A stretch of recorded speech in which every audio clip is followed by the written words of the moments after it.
저는 초등학교 때 60점, 70점 받았어요, 솔직히. 근데 얘가 95점, 100점 맞으니까 그게 신기해서 왜 얘는 나를 안 닮고 공부를 잘하지? 신기하네. 이랬어요.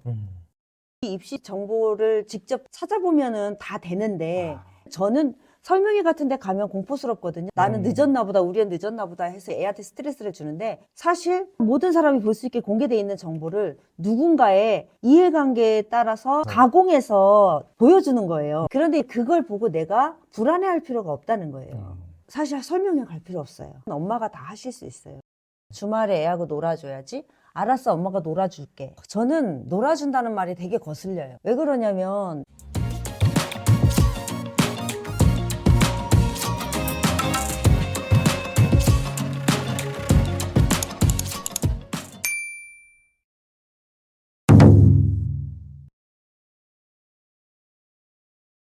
안녕하십니까. 실천할 수 있는 교육 정보만 드리는 가든 패밀리 브루스피드입니다. 오늘의 가든 게스트는요, 입시 읽어주는 엄마의 저자이신 이춘희 작가님을 모셨습니다. 시청자분들께 소개 한마디 부탁드려도 될까요? 안녕하세요. 입시 읽어주는 엄마의 저자 이춘희입니다. 입시가 고민이신 후배 엄마들한테 입시를 두고 겪지 않았으면 하는 시행착오 이런 것들을 좀 전파하고자 책도 쓰고 강연도 하고 있습니다. 오늘 시간 내주셔서 감사합니다. 네네. 얼마 전에 초등학교 4학년 학부모님을 만났어요. 네. 동네 엄마인데 네. 입시 얘기가 나왔으니까 이렇게 입시 고민에 대해서 털어놓는 거예요. 네네. 그러면서 제가 좀 깜짝 놀란 얘기가 있어요. 뭐냐면 얼마 전에 어떤 분이 제안을 했다는 거예요. 한 장을 주면 서울대를 보내주겠다. 한 장이요? 한 장이 얼마야? 1,000만 원? 이랬더니 1억 이러는 거예요. 1억을 주면 보내주겠다고 하더래요. 네, 1억을 준비하면 지금부터 관리해서 서울대를 보내주겠다.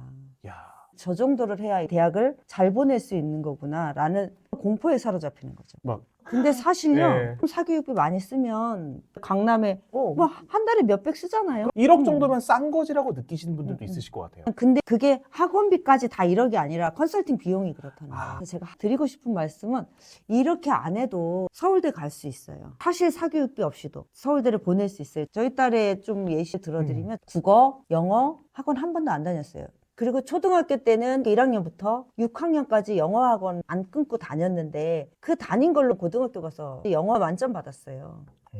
수능 내신 다. 그러니까 저는 사교육비를 거의 안 쓰고 대학을 보냈는데 제가 엄청 특별한 비법이 있어서 그런 게 아니라 입시의 현실이 그래요. 저는 애를 키우면서 어떻게 바라봤냐면요. 솔직히 초등학교 고학년이 되니까 얘가 수학 문제를 저한테 질문을 하더라고요. 풀다가 모르니까.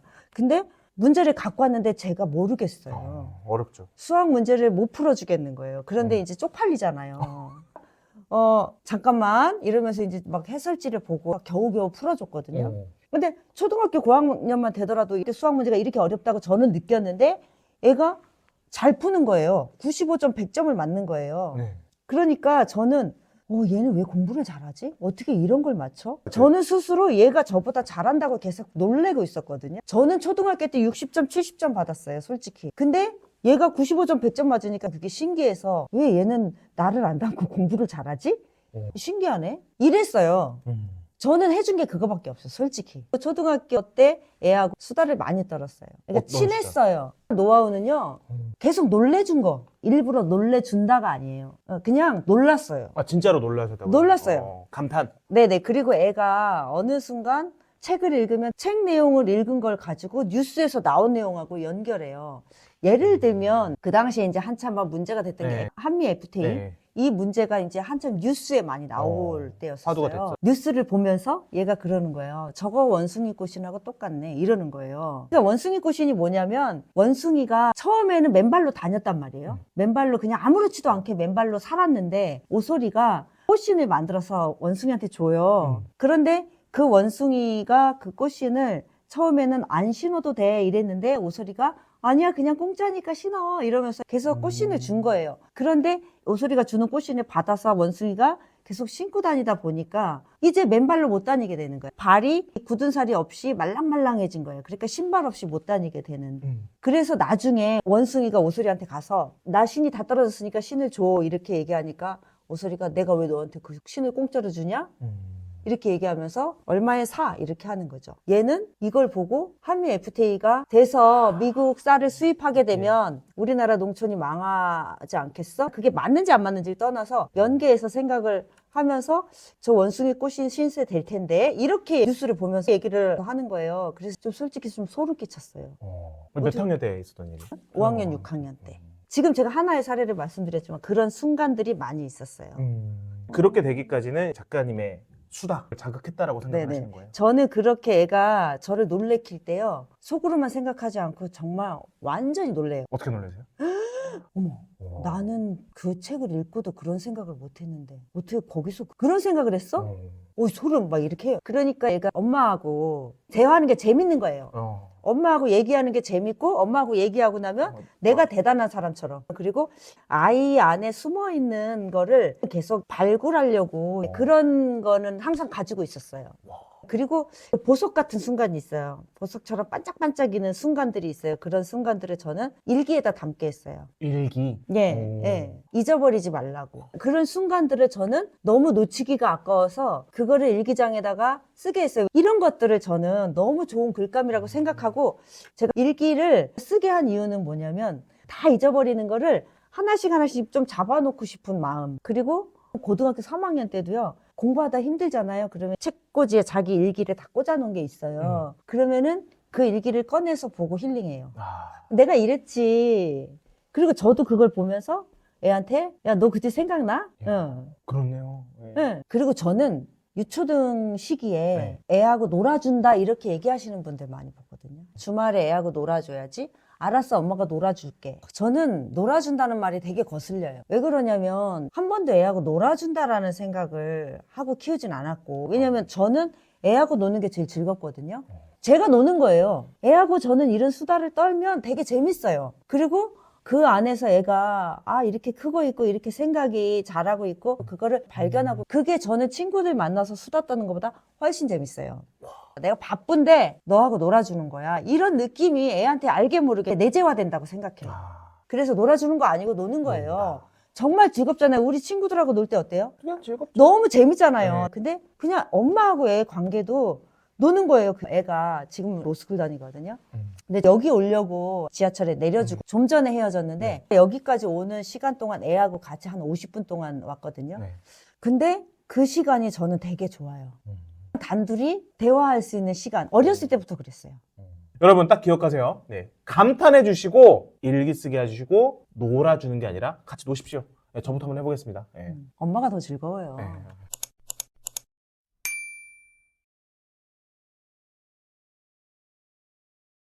입시를 놓고 봤을 때요. 핵심 정보는 다 공개돼 있습니다.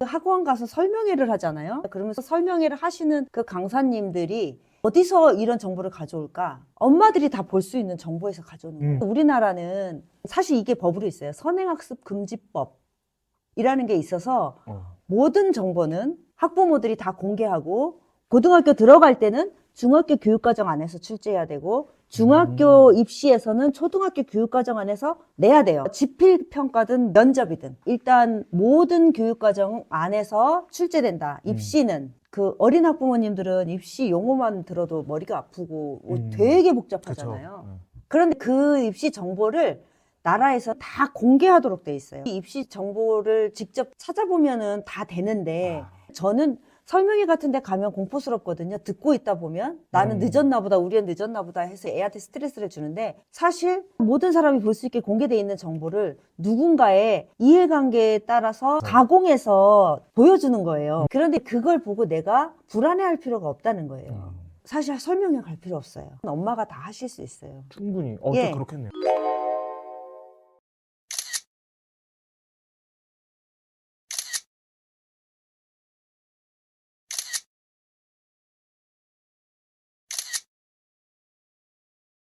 저도 20년 동안 교육기자를 하면서 뛰어다니면서 취재하고 새롭게 변화된 입시 제도가 발표되면 어떻게 지역별로 유불리가 발생할까 이런 걸 다 분석해서 기사를 계속 써왔는데, 사실은 대학을 딱 보내고 나니까 제 손안에 입시가 잡히는 거예요. 그제서야. 그제서야 너무나 선명하게 보이는 거예요, 입시가. 근데 고등학교 3학년 학부모 눈으로 입시를 좀 내려다봐라.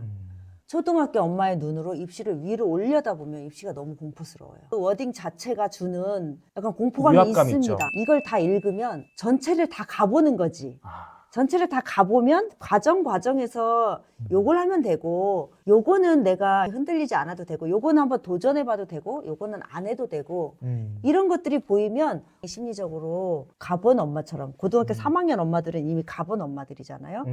근데 초등학교 엄마가 고3 엄마의 마음으로 입시를 내려다본다면 우리 애한테 문제 하나 틀렸다고 하늘이 푸잡듯이, 꺼진 것 네. 같이 그렇게 안 하고, 영재교육원 썼다 떨어질 수도 있는데 영재교육원 떨어졌다고 우리 애가 영재가 아니구나 하면서 좌절하고, 이런 일을 안 한다는 거예요. 이게 애한테 굉장히 큰 영향을 줘요. 어릴 때는 우리 애가 다 좀 영재 같잖아요. 그렇죠? 네. 그래서 영재교육원을 한 3, 4학년 정도 되면 이제 생각을 하시고 5, 6학년 안에 도전을 해보시는데, 실제로 합격해서 영재인 줄 알고 큰 애들이 나중에 고등학교 가서 실제 사례를 들어드리면, 우리 딸 친구 영재교육원 출신인데 영재교육으로 초등학교 때부터 계속 달렸던 애예요. 근데 고등학교 가서 3, 4등급. 근데 걔가 자질은 있을 거예요. 뭐, 실력은 있을 그쵸. 건데 무기력해요. 그래서 뭘 이렇게 시도하려고를 안 하고 너무 에너지를 쓴 거예요. 그리고 정서적으로는 내가 그래도 옛날에 영재 출신인데, 그런데 내가 3, 4등급 나온 거에 대한 좀 받아들여지지 않는 그게 있는 거예요. 이제 대학을 여대를 갔어요. 네, 근데 걔는 만약에 초등학교 때 식으로 하면 서울대 가야 되잖아요. 어렸을 때 엄마도 그렇고 아이도 얼마나 그렇고. 기대가 커요. 네. 가슴이 굉장히 웅장했다가 나중에 고등학교에서 옹졸해진 거예요. 근데 저는 그게 제일 안 좋은 것 같아요. 그러니까 차라리 우상향이 좋은 거예요. 저 사실 우리 딸이 좀 그런 케이스예요. 전혀 초등학교 때 영재교육원 한 번도 도전 안 하고 영재 프로그램, 영재 교육 이런 거 한 번도 시도도 안 해봤거든요. 뭐 두각을 나타내거나 그런 건 전혀 없 제 자체가 욕심이 없었고, 그리고 애도 저보다 더 욕심이 없어요. 한 번도 제가 대회 이런 데 내보내지도 않고. 그런데 이제 점점 고등학교 가서 얘가 어머 내가 잘했었네. 우리 딸이 중학교 때 제가 제일 많이 해줬던 말이, 너는 나중에 공부 잘하겠다, 이 얘기를 많이 했어요. 그랬더니 아유 어디 가서 그런 말 하지 마, 팔불출이라는 소리 들어. 그러면서 제가 아니야 너 잘해, 엄마를 믿어 그랬거든요. 그랬더니 얘가 기대하지 말라고. 자기는 그냥 인서울만 할 거니까 나한테 기대하지 말래요. 그래서 기대 안 해. 근데 너가 우수하다는 얘기를 하는 거야. 이제 이랬는데 얘가 나중에 고등학교 가서 고2 때 전교 1등을 4번 연속했어요. 가장 중요할 때거든요, 고2가. 그러니까 그때서야 얘가 엄마는 내가 공부 잘할 거 어떻게 알았어? 이렇게 말하더라고요. 그래서 엄마가 얘기했잖아, 너 나중에 잘한다고. 예. 어릴 때 부담을 안 주고, 그리고 자기도 부담을 안 느끼려고 엄마한테 계속 나한테 기대 걸지 마 이렇게 했어요. 뭐 대학 잘 가는 법 이런 류의 콘텐츠가 많잖아요. 좀 좌절하시는 분들이 많아요. 저희 아이는 봄에 피는 꽃이 아니라 가을에 피는 코스모스인가 봅니다. 라고 하는데, 맞아요. 제가 입시 읽어주는 엄마라는 책을 쓰면서 지금 명문대 가야 됩니다 이게 아니라, 이렇게 안 해도 정서가 공부하게 만든다. 아이의 정서가, 아드님 아들이요. 정원이라고 네. 이름이. 네, 그래서 맞아요. 가든 패밀리잖아요. 네. 그 마음의 정원이거든요. 아이들이 사실 마음의 정원을 계속 갖고 나가는 거거든요. 가장 힘들 때가, 옛날에는 고3이 수험생이었는데 지금은 중3부터 고3까지가 4년 동안 수험 기간이에요. 그 기간에 이제 시험을 보는 게 마일리지처럼 누적이 돼서 그 성적을 가지고 대학을 가니까 그 입시 기간을 애들이 질풍노도를 겪어요. 그동안 가꿨던 정원의 꽃밭이 정말 폭풍우가 다 얼마나 그러겠어요? 상위 10% 정도만 대학을 잘 가니까 우리나라는. 그러니까 많은 애들이 다 거기가 폐허가 돼요. 그걸 겪고 이기는 거거든요. 결국 중요한 거는 초등, 중등 때 정말 이 시기가 너무 중요한 것 같은데요. 이 시기 때 무조건 챙겨야 될 거 말씀 부탁드릴까요? 네네. 입시가 많이 바뀌었어요. 네네. 지금 이제 고등학생들은 다른 입시고요. 지금 현재 고등학교들은. 그다음에 중학교 3학년부터 초등학교 아래로는 고교학점제 시대예요. 네. 그래서 입시가 많이 바뀌는데, 그 바뀌는 입시의 핵심은 국영수다. 입시가 계속 바뀌어서 나는 정신을 못 차리겠다. 너무 혼란스럽다.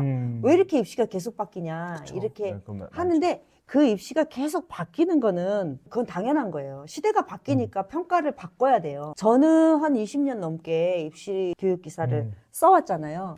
저는 입시는 변하지 않았다라고 단언할 수 있어요. 입시는 변하지 않았다. 않았다.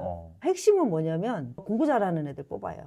그거가 안 변하잖아요. 저는 학력고사인데 지식을 많이 알고 있는 애들 우수한 애로 봤다면 그 다음에 이 지식을 사고력이 뛰어난 애들을 수능으로 뽑았고 그 다음에 지금 고교학점제 시대의 입시는요. 문제 해결에 배운 지식을 활용하는 능력. 그러니까 우리 사회 여러 문제들이 있잖아요. 그 문제들을 어떻게 발견하고 어떻게 적용해서 네가 알고 있는 고등학교 교육과정 안에서 배웠던 지식을 이 문제에 적용해서 풀어낼 수 있는가를 평가하는 방식으로 바뀐 거예요.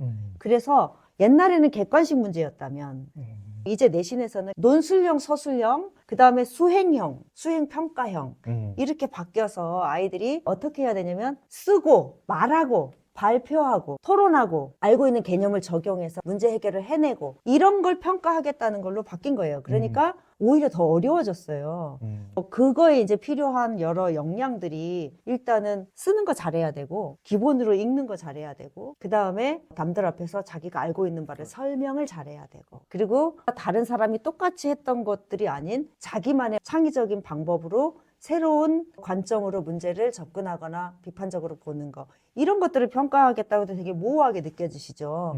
근데 이제 내용들을 다 보시면 국영수 실력이에요. 객관식에서 논술형으로 바뀌었다는 것만 다른 거예요. 그러면은 지금 네. 문제 해결 능력, 그리고 이것을 표현할 수 있는 능력, 이것을 키워야 되는데 이것을 키우기 위해서 어떻게 해줘야 될까요? 일단 책을 많이 읽어야죠.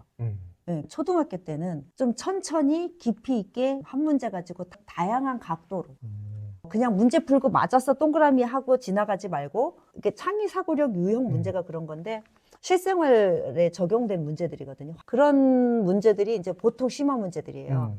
그런 문제들은 하나 가지고 다양한 각도에서 계속 생각해보고 또 설명해보고 중고등학교 때 공부를 그런 식으로 하려고 하면 너무 시간이 많이 걸려서 안 돼요. 시간도 없고 얘가 빨리 많이 해야 되고 근데 초등학교 때는 사고의 깊이가 중요하니까 양쪽으로 많이 하지 마시고 한 문제를 가지고 다양하게 깊이 고민하면서. 그쵸. 그때 저는 엄마 아빠가 도와줄 수 있다고. 사춘기 가면 엄마 아빠가 못 도와줘요.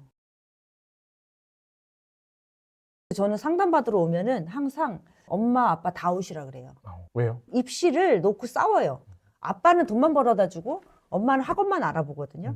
그리고 공부는 정작 애가 하는데 아빠는 또 사교육비를 많이 쓰니까 얘가 당연히 서울대나 뭐 스카이 가겠지 이렇게 생각했는데 고2 정도 되면 얘 성적으로 갈 수 있는 대학이 어디입니다. 이렇게 하면 이제 아빠 그때부터 뭐 이렇게 이제 불화가 많이 생기는 걸 너무 많이 봐서 특히 요즘에는 제가 1학년부터 만들어야 된다 그랬잖아요. 고3까지. 아버지가 이렇게 도와주셔야 됩니다.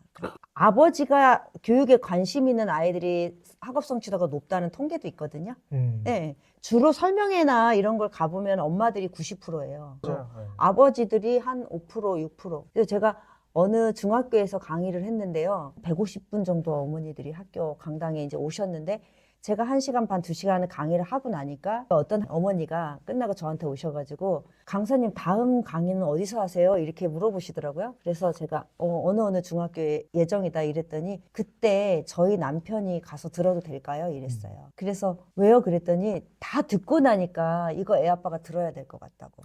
네. 그러면은 우리가 애를 도와줄 수 있을 것 같다고. 아빠하고 합심해서 그래야 같은 방향을 보고 가거든요. 그래서 제가 오시라고 그리고 오시면 저한테 누구 아빠다라고 얘기하시고 와서 들으시라고 그랬어요. 아주 바람직한 케이스예요. 그리고 요즘에는 이제 학생부 종합전형이 아이 진로에 맞는 프로젝트 같은 걸 학교 교육과정 안에서 많이 하게 생기부에 적히는데 이런 프로젝트 같은 거 주제 잡거나 조금 더 전문적인 또는 진로와 관련한 이런 주제 잡을 때 아버님들이 굉장히 전문 지식이 있으신 분들이 그쵸. 많으시니까 그쵸. 이런 부분은 도와주시기 너무 좋아요. 그러니까 한 아이를 키우기 위해서 온 동네가 필요하다 이런 말 있잖아요. 그게 한 아이가 대학 가기까지 온 가족이 다 필요한 거예요. 입시라는 그 질풍노도, 이 과정을 지나간 다음에 결국 남는 거는 아이와의 관계다. 비유적으로 많이 말씀드리는 게 아이를 가졌을 때 10개월 동안 남편이 나한테 어떻게 했느냐가 평생 남거든요. 네, 그렇다고 하더라고요. 네, 그런데 아이들 입장에서 놓고 보면 고등학교 때 엄마가 나한테 특히 고3 10개월 동안 엄마가 나한테 어떻게 했느냐가 평생 남아요. 안 잊어버려져요. 그렇기 때문에 아이의 입장에서 생각을 해보시면 내가 어떤 게 다소 좀 불만족스럽거나 어떤 게 조금 안타깝거나 이래도 아이가 나중에 대학 들어가서도 졸업하고도 평생 나하고 관계 맺고 살아야 되는 애니까 그 관계는 정말 잘 만들어야 아이도 행복하고 엄마도 행복하다라고 생각을 합니다. 네, 여러분 오늘 영상 어떠셨나요? 댓글 이벤트 통해서 이번에 그 입시 읽어주는 엄마 10권 드리는 이제 이벤트를 진행하고 있으니까 많은 참여 부탁드리도록 하겠습니다. 작가님 오늘 따뜻한 인사이트 나눠서 너무 감사합니다. 아유, 초대해 주셔서 너무 감사하고 네. 너무 즐거웠어요. 네,